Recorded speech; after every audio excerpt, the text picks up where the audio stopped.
Mr. Boo. Hey everybody, it's I, Mr. Boo, the Entertainment Guru, Mr. Boo, Entertainment Guru, right here on YouTube, and we are back with part 2 of our review for the PLE weekend that WWE had. We reviewed in part 1 Saturday Night Main Event and the Great American Bash, and we're here in part 2 to review Women's Evolution 2.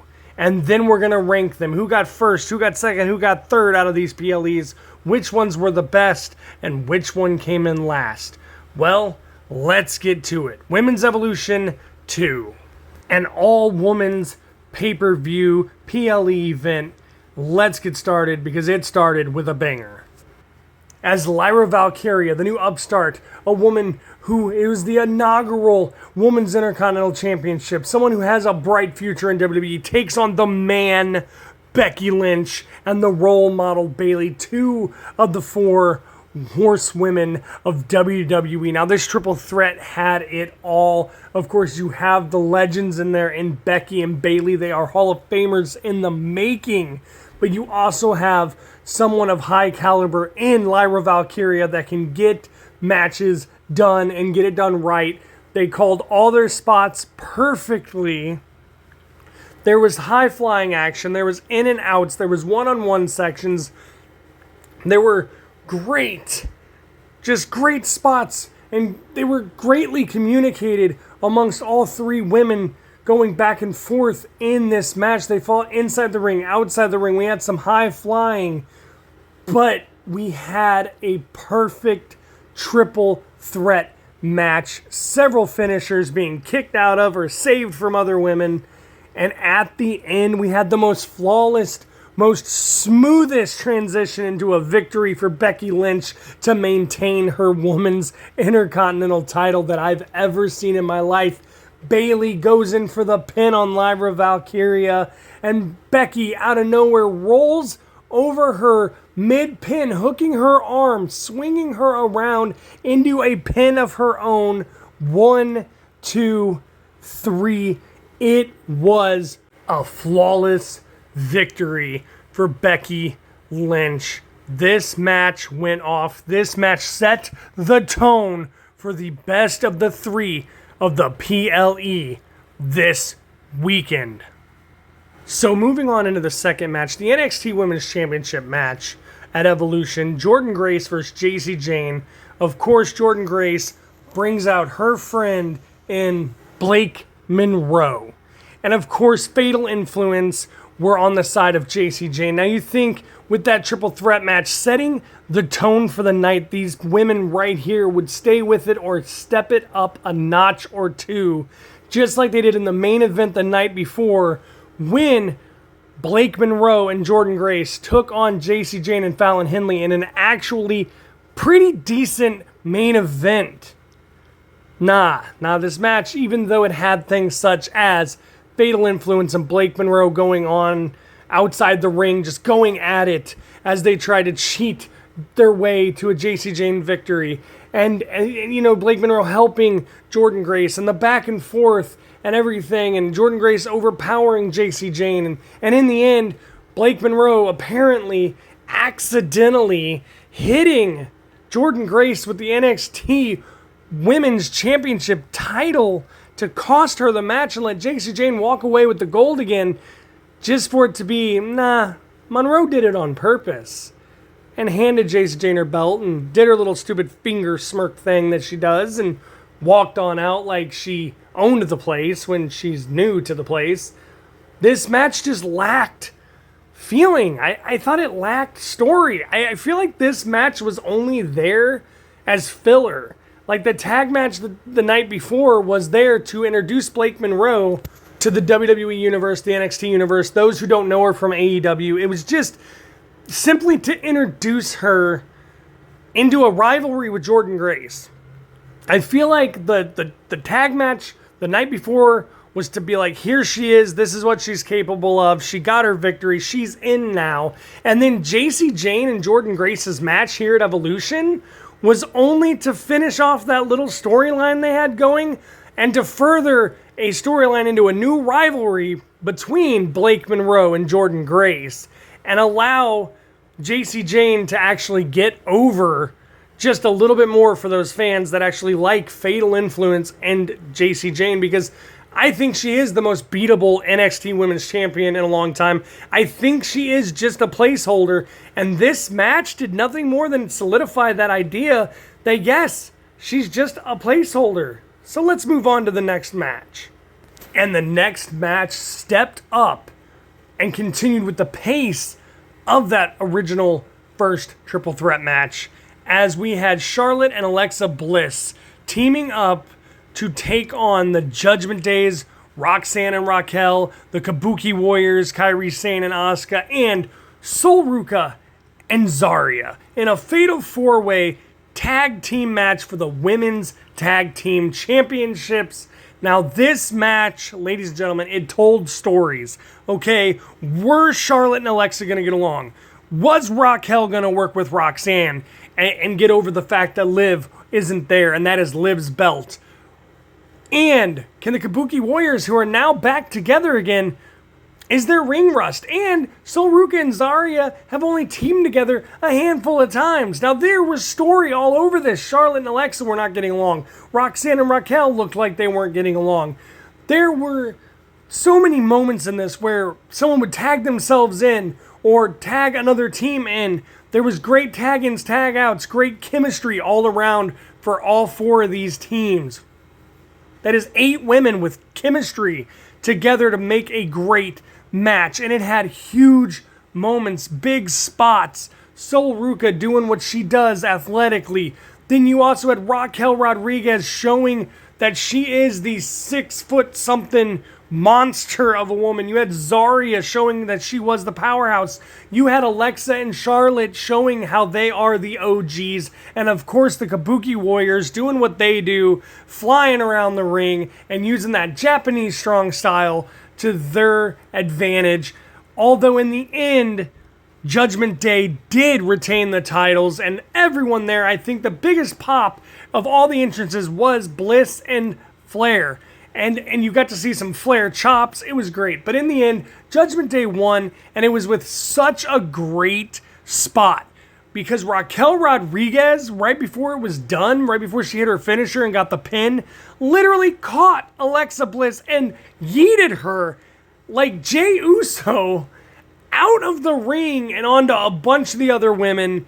It was just such a great spot for a powerhouse like Raquel Rodriguez. But the real story also continued with the victory as Raquel Rodriguez Roxanne Perez, jumped on Raquel Rodriguez and did the exact pose that Liv Morgan and her do. And Raquel did not find it funny. She looked at her side-eyed like she was going to shove that title down Roxanne's throat. I believe this is the beginning of the end of Judgment Day in more than a few ways, or at least setting up a rivalry between Roxanne and Liv, or maybe Raquel and Liv. Maybe Raquel ends up liking Roxanne better. Who knows where this is going? But all 8 of these women gave it their all. The athleticism, the power, the strength, the skills, the spot-on moments, throwing people over and out of the ring onto other people. It was just an amazing, just action-packed, spot-filled match. All these women brought it. All these women are definitely right there on the par of women's evolution. And it was fun to watch, and it is what wrestling is made of. Let's move on. And we're moving on just in time to the next match because it's either Tiffy time or it's time to rock and roll as Trish Stratus, the legendary Trish Stratus, comes after Tiffany Stratton's World Championship. Woman versus woman, old school versus new school, legend versus up-and-comer, woman's title on the line. Now this match actually held its own. It held its own, and it showed that Trish Stratus still has it. Now, there's only good and there's bad. There's no ugly, but the good is simply this. Tiffany Stratton brought it. So did Trish Stratus. They both showed their athleticism as we got the whole handstand Hurricane Rana move that Trish is known for not only out of the corner, but on the apron itself to Tiffany Stratton. We saw Tiffany Stratton pull off her prettiest moonsault ever, inspired by Christopher Daniels. We got to see some Stratusfaction. This match went back and forth, and you kept thinking, you kept wanting, you kept hoping, if you're a 90s guy like me, that Trish Stratus would just get her hands on one more championship. But it didn't happen. They let Tiffany Stratton win, and that's where the bad comes in at. I'm not saying she doesn't have in-ring talent. I don't like the character they portray her as. I just don't like it. It is not anywhere near Tippy time ever in my life. But it is always time to rock and roll, because I grew up watching people like Trish Stratus and Lita. We even got to see Trish at her age do her version of Lita's moonsault. It was brilliant. It was great. There was high risk spots. Like I said, back and forth, but everyone, and I mean everyone and everyone's mamas, grandmamas, mamas was wanting Trish Stratus to win one more belt. We want to see one last run. And then we even got the thank you Trish chants at the end of the match. All in all, they came, we saw, and they left us in awe. Thank you, Trish. And for once, good match, Tiffany. Let's move on to the Women's Battle Royal. Now, the Battle Royal I'm actually talking about before we get into Jade Cargill and Naomi. It's kind of out of order, but the Battle Royal wasn't really good. It wasn't really bad. There were no ugly spots in it, but it was a 20-woman Battle Royal, 20 women from past, present, and future. Nikki Bella returning. We had Nia Jax, Chelsea Green, Zelina Vega, Julia, Stephanie Valkyrie, Mia Yim, Lash Legend, Piper Niven. We had Kalani Jordan, and Kalani Jordan pulled a Kofi Kingston, got thrown out of the ring, got on the announce table, handstand, walked on her hands back to the ring, skinned the cat back into the ring. We had Battle Royal moments. We had several teams that were helping each other. Of course, Chelsea Green and her Secret Service women, Piper Niven and Alba Fire. Alba Fire actually launching herself into a suicide dive out of the ring. People were thrown out of the ring onto each other. There were great Royal Rumble-esque moments in this match.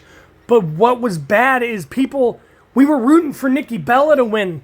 I was rooting for Nia Jax to win. I wanted Natalya to win. They don't give Natalya credit. Natalya's been there forever. Bret Hart's niece, part of the Hart Foundation. She's getting up there in age, and she's showing us more and more that she still has what it takes, and she deserves a title. But no, that was not meant to be, because here comes the bad. It came down to like Nikki Bella, Lash Legend, Nia Jax, and Stephanie Valkyrie. And I thought at that moment it was Nikki. No, there goes Nikki. Then I thought maybe it's going to be Nia. No, there goes Nia. Well, they're not going to give it to Lash Legend, because this is for a shot at a title at Clash of Paris, and that's not an NXT match. So, of course, they're going with their girl, and I have nothing against her personally. I don't know this woman. I think she's great in the ring, but they're pushing her so much more than they're pushing any of the people that need a push, that deserve a push, that have put in the years to get pushed, or to just give us one more Nikki Bella run. No, Stephanie Valkyrie wins the Battle Royal, and I just have to say that is the bad right there. But it's only bad not because of who she is or her talent or anything like that. It's bad because there are women in that ring that have been there for years that have not gotten their dues, and they've paid their dues to get what's coming to them, and they never get what's coming to them. But also the bad is you have only 20 women. You have several legends sitting around ringside. This is a Battle Royal. You could add so many surprises, making it a bigger Rumble, much like the Royal Rumble, with a lot more legends and names coming down to participate. Now let's get on to Naomi, Miss Money in the Bank, and Jade Cargill.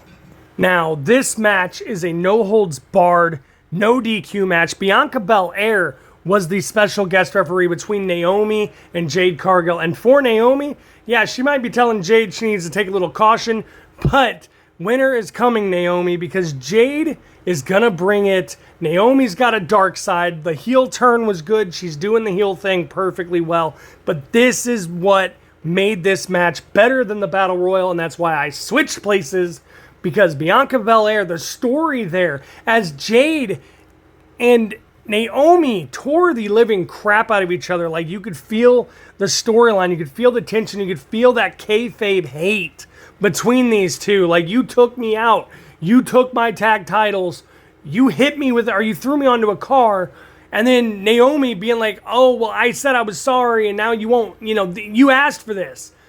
They literally brought out everything from chairs and tables and toolboxes on each other.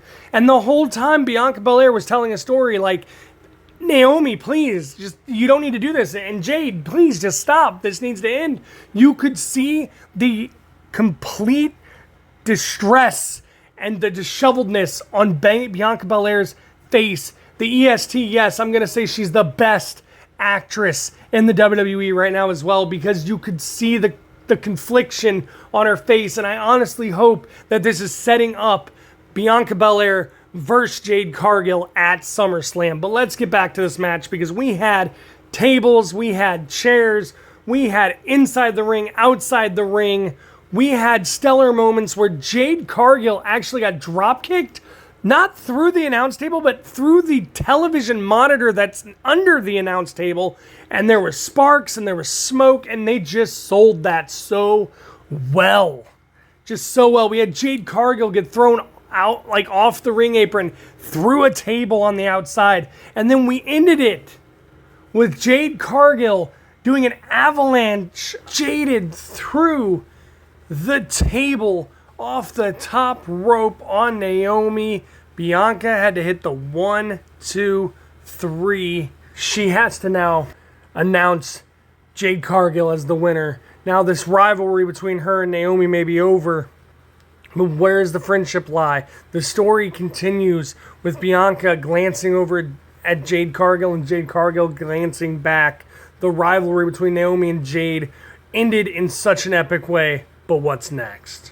Why, the main event, that's what's next. And what a main event it was, because we had the genius of the Sky, Io Sky, and Mommy, Rhea Bloody Ripley for the World's Women's Championship. And this was what main events are made of. These two, there's a story between these two where Rhea Ripley has never beaten Io Sky. Not by pinfall, not by submission, not by countout, not by any means necessary. This was Rhea's redemption match to gain not only the title, but to show Io Sky she can beat her one-on-one. And let me tell you, this match was main event status for something like SummerSlam or WrestleMania. This match was main event fuel for any show, and we saw it on Evolution. It was the longest match on the card, if I do say so myself, and I'm thinking correctly, and I think I am.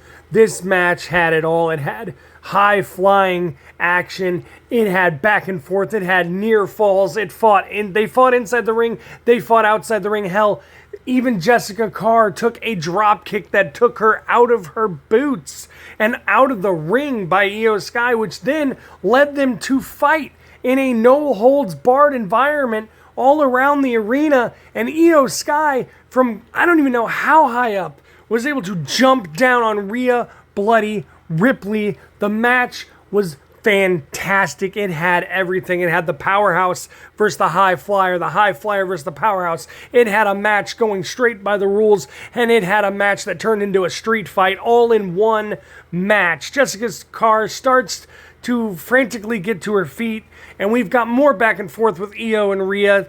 Very, very close falls all over the place. This match was just 5 out of 5. And as the match comes to where you finally feel like Rhea might actually gain some redemption and get the title and put Io down, then, well, whose music hits? None other than flippin' Naomi's. And I mean, we even saw an avalanche riptide, I'm pretty sure. We saw the moonsaults. We saw everything just for Naomi's music to hit.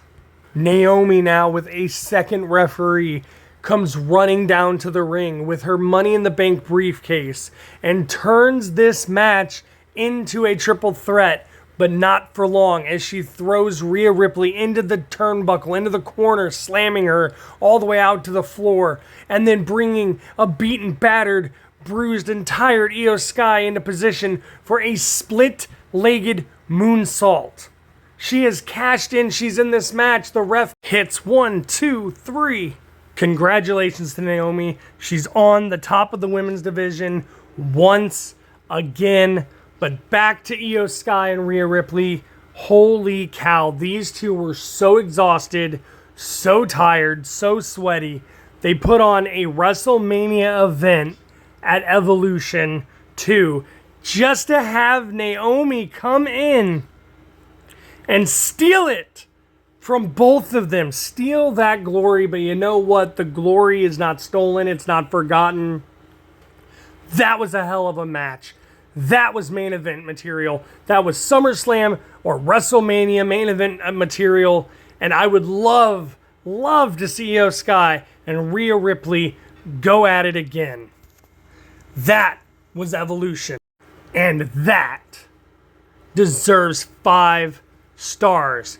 A 5-star match to start the night, a 5-star match to end the night. Good matches and great matches in between, a decent battle royal. Evolution 2 gets 5 out of 5 stars. So where's my rankings at? I'll tell you. In last place, in third place is Saturday Night Main Event.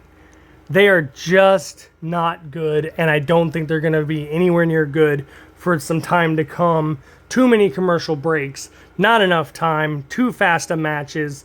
You could watch any of these on SmackDown, Raw, or NXT. Third, dead last place. Second place, NXT brought it again with Great American Bash 2025. They are number 2. They take home the silver. But Women's Evolution 2, WWE Evolution 2, top billing, gold medal winning first place in my book out of this weekend. So first place is Evolution, followed in second by NXT Great American Bash, and followed lastly by another very disappointing Saturday night main event. Now, can we give it to all these superstars, though? They did give it their all, and let's give it to the refs. Because I'm telling you, the refs took harder bumps than some of the superstars. One guy got slammed into the corner on NXT, and then you literally have Goldberg spear the hell out of Charles Robinson, and then you nearly get Jessica Carr drop-kicked out of her shoes by Io Sky. This was my review. This is what I thought about WWE this weekend. If you like what you heard here and you want to see more, you know what to do. Like, subscribe, ring the notification bell. Sorry the video was this long, but man, this was a long wrestling weekend. I'm Mr. Boo Entertainment Guru, and as always, I'll see you in the next one, because I am out.